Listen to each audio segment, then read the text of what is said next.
Welcome back. It's now time for your midday sports. Jamaican Brandon King recorded his second ODI century as the out-of-contention West Indies had a comprehensive 7-wicket win over Oman at the ICC 50 over World Cup qualifier in Harare, Zimbabwe. King got to the milestone of 104 deliveries in a knock which included 15 fours. Captain Shea Hope, 63 not out, also played a key role as the Caribbean men got to their target with 63 balls to spare. Earlier, the Windies restricted Oman to 221 for 9 after sending them to bat.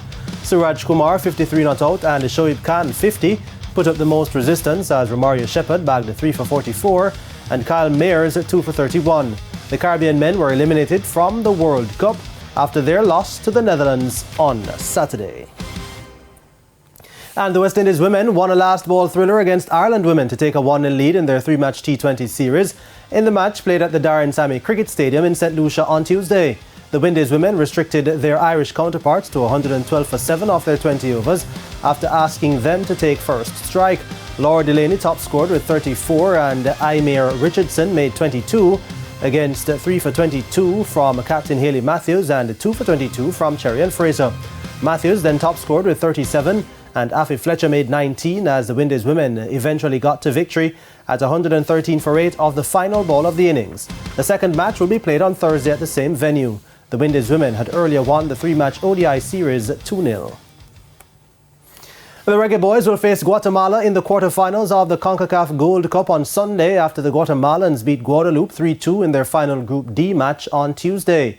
The Guatemalans came from behind twice to beat Guadeloupe 3-2 to top the group on 7 points, thus setting up the date with the Jamaicans in Cincinnati, Ohio. Now Canada, who started the day in third spot, finished second on 5 points to also advance from the group after beating Cuba by 4-2.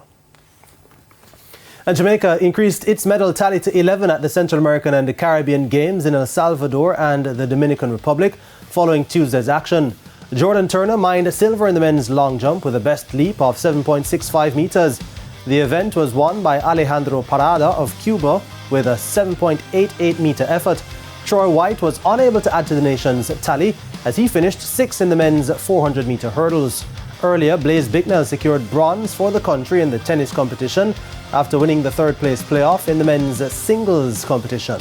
He overcame Mexican Alan Rubio 6-1, 6-7, 10-8 to take third place. In badminton, Samuel Ricketts and Talia Richardson got wins for Jamaica in round of 16 singles action.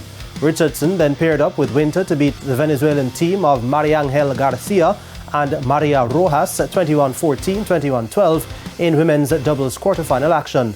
Samuel Ricketts and Richardson have progressed to the quarterfinals of the badminton mixed doubles.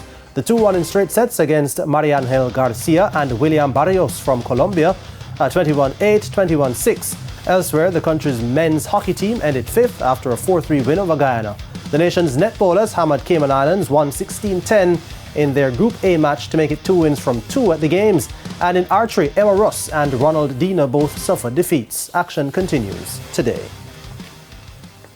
And goal shooter Romelda Aiken-George fired her New South Wales Swifts team into the Australian Suncorp Super Netball final after a close 65-64 win over Janelle Fowler and the West Coast Fever.